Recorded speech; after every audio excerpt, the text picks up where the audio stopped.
오늘도 예배 드리시는 여러분 모두에게 하나님께서 주시는 충만한 은혜가 함께 하시기를 축복합니다.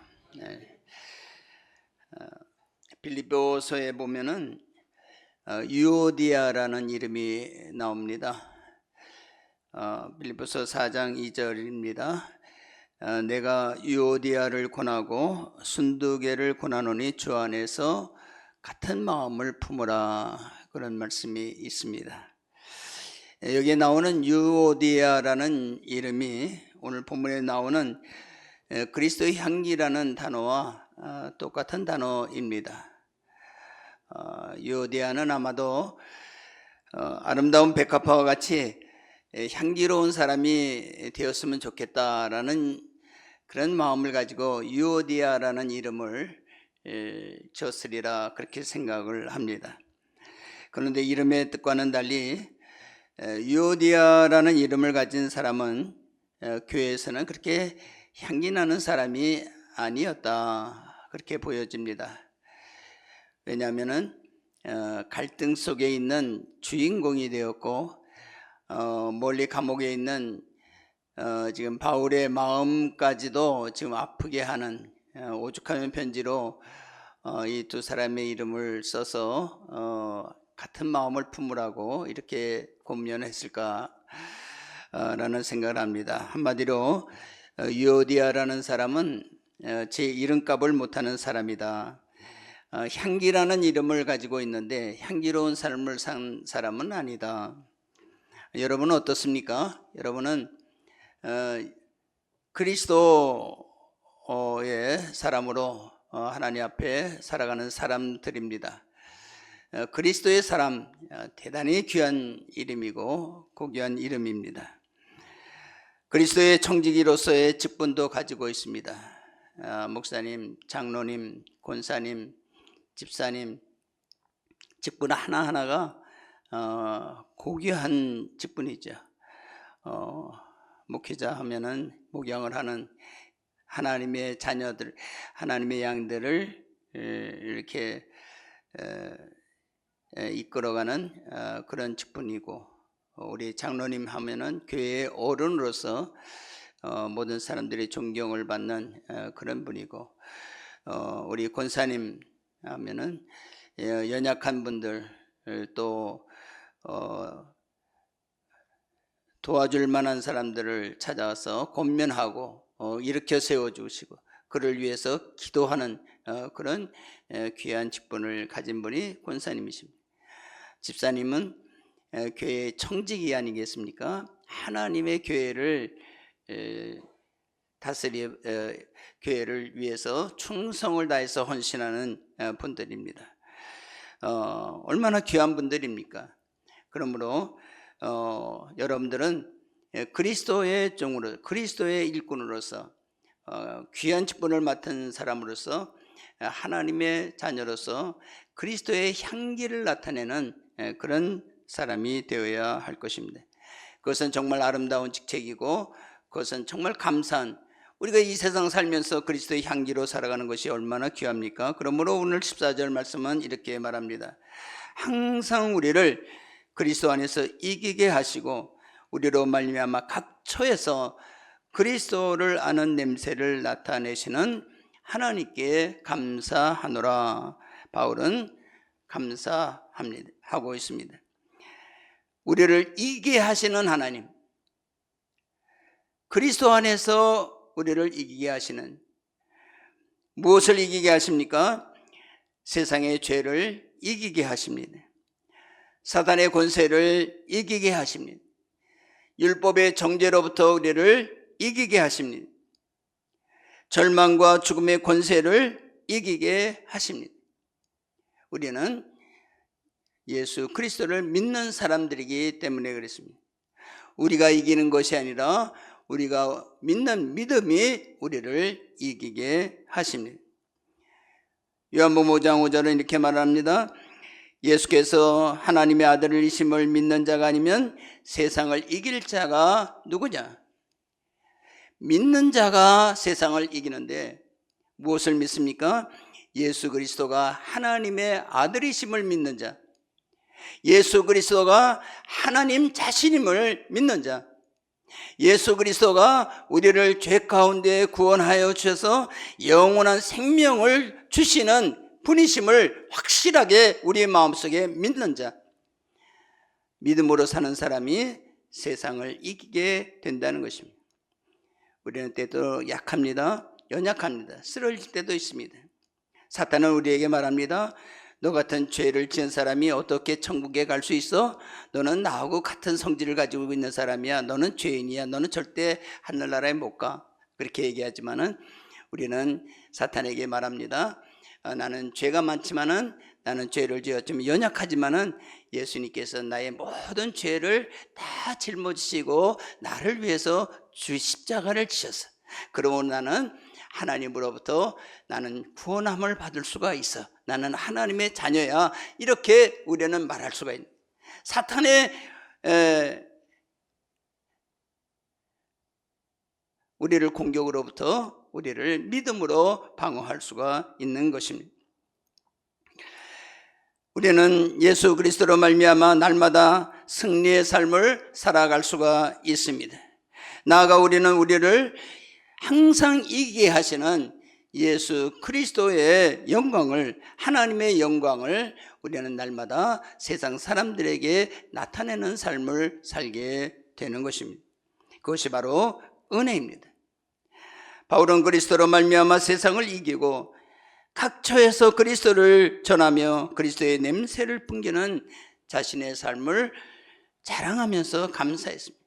나 같은 죄인이, 정말 내가 죽을 수밖에 없는 죄인인데 내가 하나님의 영광을 위해서 살아가고 내가 그리스도를 전하면서, 나를 사랑하시는 그리스도를 전하면서 내가 살 수가 있다니, 내가 그리스도의 향기가 될 수 있다는 것이 얼마나 감사한가.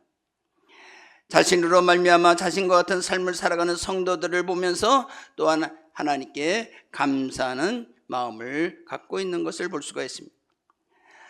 사람이 살아가면서 세상에 오염된 시궁창 냄새를 풍기면서 더럽고 추하게 살아간다고 하면은, 그리고 마침내 하나님의 심판을 받아 영원한 파멸에 이르게 된다고 하면은 얼마나 끔찍한 인생이 되겠습니까? 그런데 여러분들은 그러한 인생을 살아가는 것이 아니라 구원받은 인생, 하나님의 영광을 찬송하는 인생이 된 것에 대해서 정말 우리는 감사한 마음을 가지고 살아가야 할 것입니다.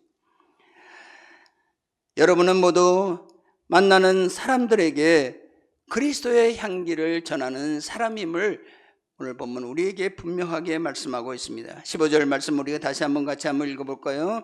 같이 시작. 우리는 구원받는 자들에게나 망하는 자들에게나 하나님 앞에서 그리스도의 향기니, 그리스도의 향기라고 말하고 있습니다.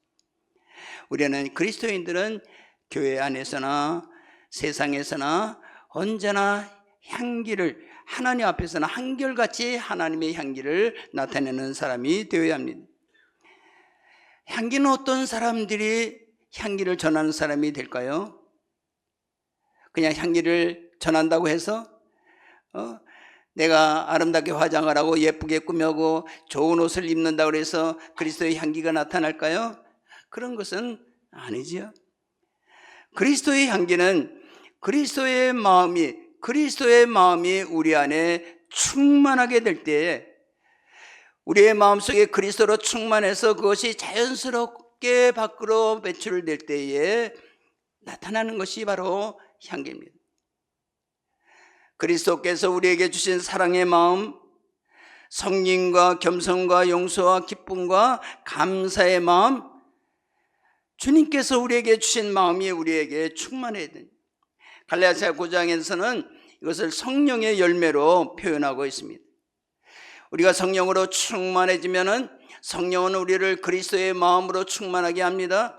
거기서 나타나는 것이 사랑과 희락과 화평과 오래 참음과 자비와 양선과 충성과 온유와 절제, 이런 9가지 열매들이 우리의 마음속에 충만하게 된다는 거예요. 여러분이 그리스도의 마음, 하나님의 사랑으로 충만해지고 그리스도의 은혜로, 하나님의 은혜로 충만해지고 그래서 우리의 마음속에 감사가 넘치고 기쁨이 넘치게 되면은 그것이 자연스럽게 밖으로 배출게 될 때 향기로 나타나게 되는 것입니다. 바울은 로마에 있는 성도들에게 이렇게 권하고 있습니다. 로마서 12장 1절 말씀인데요. 한번 우리 같이 한번 읽어보도록 하겠습니다. 로마서 12장 1절. 그러므로 시작. 그러므로 형제들아, 내가 하나님의 모든 자비하심으로 너희를 권하노니 너희 몸을 하나님이 기뻐하시는 거룩한 산 제사로 드리라. 이는 너희가 드릴 영적 예배니라. 여러분들의 영혼이 하나님의 은혜로 사랑으로 그리스도로 충만하게 되게 될 때에 여러분들의 삶은 모든 사람들에게 하나님의 사랑을 전하는 사람이 되고 은혜를 전하는 사람이 되고 여러분 자신이 산제사로 하나님 앞에 드리는 산제물이 된다는 것을 말씀하고 있습니다. 우리는 살아가면서 내 몸 자신이 하나님의 영광이 되어야 되고 내 몸 자신이 하나님께 드리는 제물이 되어야 돼요.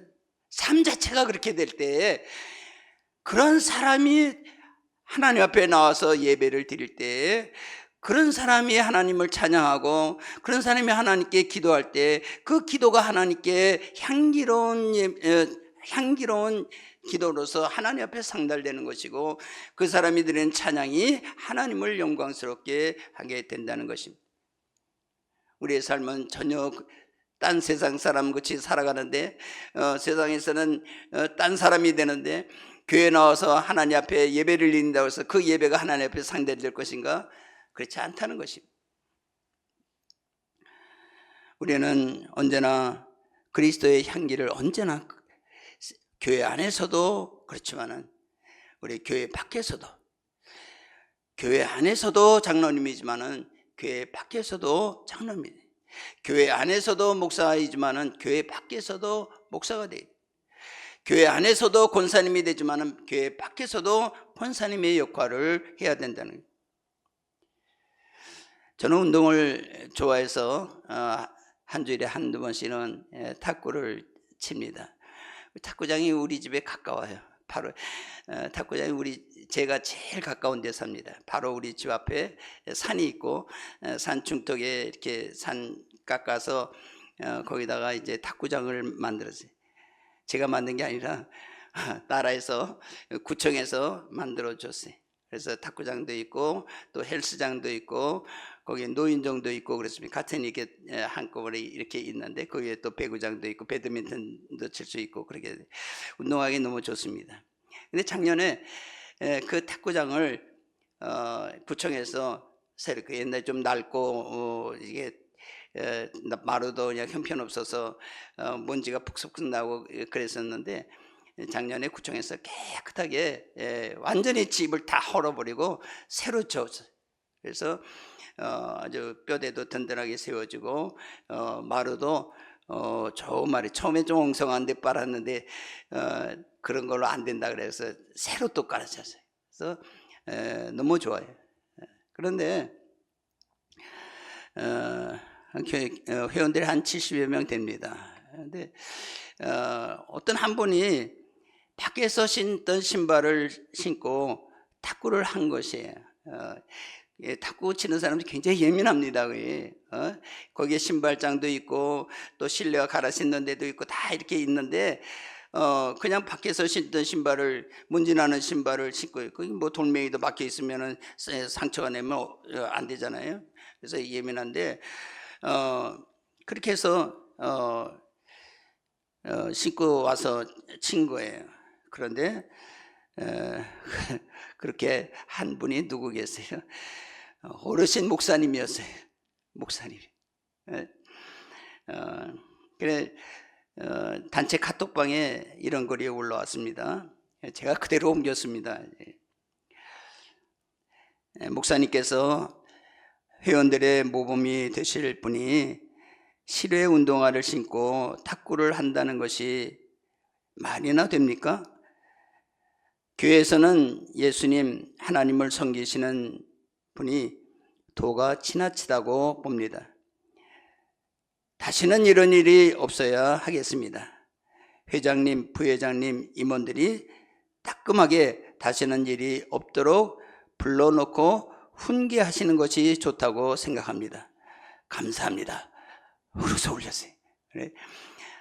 이제는 이제 목사가 이제 훈계를 들어야 할, 사실 목회자 하면은 교회에서도 어른 역할을 해야 되겠지만은 밖에서도 사실 존경받는 사람이 돼야 되고 다른 사람들을 가르치는 역할을 해야 됩니다.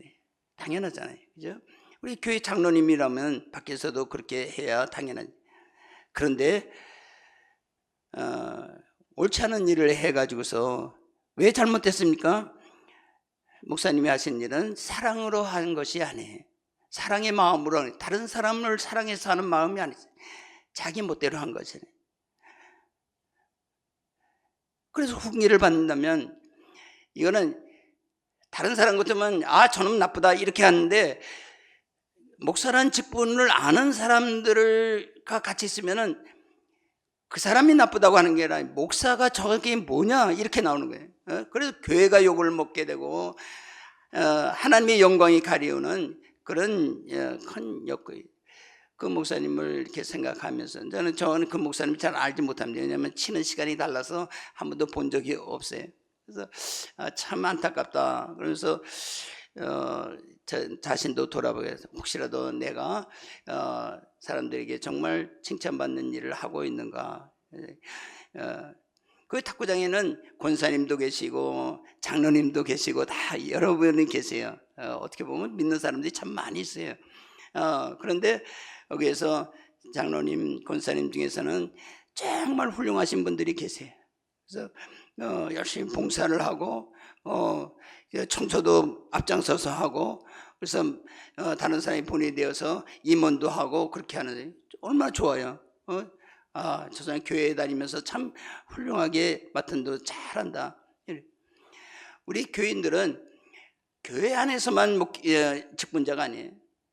교인들은 밖에 나가서 마찬가지. 그래서 어디에 가든지 우리 성도 여러분들은 그리스도의 이름으로 여러분들 생활하는 거예요. 여러분들이 교회 안에서만 그리스도인이 아니잖아요. 밖에서도 여러분들 그리스도인이에요. 그리스도인의 향기를 나타내는 삶을 어디 가서, 여러분 사업장에 있으면 사업장에서 그리스도를 나타내고, 여러분들 직장에서 만약에 노동하게 되면 노동자 거기 안에서도 거기서도 그리스도의 이름으로 하고, 그래서 존경받는 사람이에요. 어떤 일을 하든지 우리는 존경받는, 그래야 그것이 바로 그리스도의 향기로 나타나게 되는 것입니다. 여러분들이 그리스도의 향기를 나타낸다고 해서 항상 칭찬받는 삶을 살아가는 것은 아닙니다. 때로는 아무리 여러분들이 잘해도 그리스도인이기 때문에 욕을 먹고 그리스도인이기 때문에 불이익을 당하는 경우도 많이 있습니다. 여러분이 풍기는 그리스도의 향기는 어떤 사람에게는 생명에 이르는 좋은 냄새이지만은 어떤 사람에게는 사망에 이르는 냄새이기 때문에 그렇습니다. 그리스도인이라고 해서 이슬람을 믿는 사람 그 동네에 가서 만약에 그리스도를 전하게 되면 순교를 각오하고 해야 돼요. 오늘 16절에는 이렇게 말씀합니다. 이 사람에게는 사망으로부터 사망에 이르는 냄새요, 저 사람에게는 생명으로부터 생명에 이르는 냄새라 누가 이 일을 감당하리요. 예수님은 향기 자체이셨습니다. 사랑이 넘치셨고 언제나 그의 말씀은 진리셨고, 그분은 사랑을 가지고 제자들을 섬기고 모든 여러 연약한 사람을 섬기고 아픈 사람을 섬기고, 향기를, 생명의 향기였습니다. 하나님의 사랑을 알게 하는 냄새를 풍기셨고, 아픈 것을 치료하고 살리는 냄새였고, 영원한 생명으로 인도하는 냄새였습니다. 그러기에 많은 사람들이 예수님을 따랐고 존경했고 그를 높여드렸습니다. 그러나 예수님이 다 모든 사람들에게 존경받는 것은 아니었습니다. 예수님을 매우 싫어하는 사람들도 있었습니다. 마침내는 예수님을 십자가에 못 박았고 그를 따르는 자를 핍박하였습니다. 사탄의 세력들이었습니다. 여러분들이 그리스도의 향기를 전하는 일이 영광도 있지만은, 아름다운 향기라서 칭찬도 받지만은 때때로 핍박과 불이익도 있다는 것을 성경은 우리에게 가르쳐주고 있습니다. 예수님께서 받은 핍박의 결과는 무엇이었습니까? 십자가였습니다. 고통과 절망과 피눈물의 결정체였습니다. 성경은 우리에게 예수님의 지신 십자가는 우리의 죄의 결과로 받게 될 모든 고통을 짊어지신 사랑의 열매라고 그렇게 우리에게 말씀하고 있습니다. 예수께서는 사랑하는 우리를 위해서 희생 제물이 되신 것입니다. 십자가는 사랑의 제물이었습니다. 향기로운 제물이었습니다. 예수님을 십자가에 못 박는 자들에게는 예수님이 조롱거리가 되고 패배한 자의 것이 되었고, 그러나 하나님께는 십자가의 죽으심을 사랑의 희생 제물이요 향기로운 제물이라고 성경은 말합니다. 바울은 예배소 교회의 성도들에게 이렇게 말합니다. 그리스도께서 너희를 사랑하신 것 같이 너희도 사랑 가운데 행하라. 그는 우리를 위하여 자신을 버리사 향기로운 제물과 희생 제물이 되셨느니라. 희생 제물로 하나님 앞에 드려졌다고 바울은 말하고 있습니다. 예수님은 십자가의 사랑을 통하여 가장 위대하고 아름다운 향기가 어떤 것인지를 보여주고 있습니다. 우리는 아름다운 향기라고 그러면 참 좋은 것, 참 멋있다, 나도 향기로운 사람이 되겠다 이렇게 생각하지만은, 그러나 그 향기는 단순히 아름답게 보이는 것이 아니라는 것입니다. 사랑의 희생을 의미하는 십자가는 그리스도인들이라고 하면은 누구나 짊어져야 할 십자가입니다. 예수께서는 자신의 십자가를 막는 베드로를 책망하시면서 이렇게 말합니다.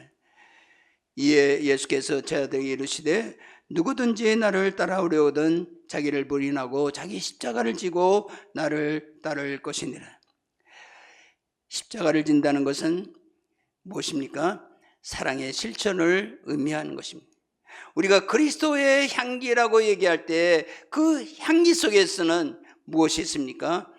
희생이 있고 섬김이 있고 낮아짐이 있고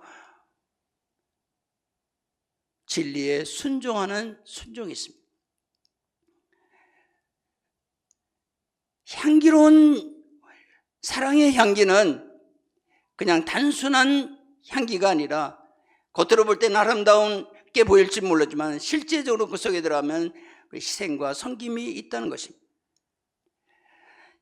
여러분들이 가정을 위해서 하나님의 마음을 가지고 그리스도의 사랑을 가지고 남편을 섬기고 아내를 섬기고 자녀들을 섬기고 부모를 섬기고, 그것이 바로 사랑의 향기입니다. 사랑에는 희생과 섬김이 따르는 것입니다. 그러므로 그리스도의 향기를 전하는 사명은 쉽지가 않습니다. 오늘 본문은 말씀합니다. 누가 이 일을 감당하리요? 요새는 희생하기가 싫어하는 그런 세상이 되었습니다. 교회에서도 희생하려고 잘 하지 않습니다. 옛날에는 정말 밤을 새워서 기도를 하고 또 열심으로 교회에서 봉사를 했지만은 지금은 그렇게 하는 것이 쉽지가 않습니다. 봉사자를 찾기가 그렇게 쉬워 보이지를 않습니다. 그러나 그렇게 하는 것이 바로 사랑입니다. 지금 이 사회는 다 사랑이 식어지는 그 시대에 살고 있습니다. 자기 중심적이고 이기적인 세상에 살고 있습니다. 이러한 세상 속에서 우리가 희생하고 섬긴다는 것은 바보 같은 삶입니다. 그런데 교회는 그러한 삶을 우리에게 요구하고 있습니다. 희생하고 섬기는 삶을 살아. 예수님도 그렇게 우리에게 하셨다는 것입니다. 그런 마음을 가지고 이제 우리가 교회를 섬기고 또 교회 가정을 섬기고 그렇게 할 때 정말 사랑이 넘치는 그런 삶을 살아갈 때 교회의 향기가 나는 것이고 또 가정의 향기가 나는 것이고 또 그런 향기가 넘쳐 흘러서 이 사회가 향기로운 사회가 되는 줄로 압니다. 오늘도 본문은 여러분들에게 여러분들이 그리스도의 향기라고 그렇게 말씀하고 있습니다. 오늘도 우리는 이 사명을 잘 실천해서 여러분들이 교회에서 향기를 내고 또 여러분들 가정에서 향기를 내므로 말미암아 정말 하나님의 향기가 우리 교회에 넘쳐 흐르고 여러분들 가정에 넘쳐 흐르는 귀한 삶이 될 수 있기를 주님의 이름으로 부탁합니다. 기도하겠습니다.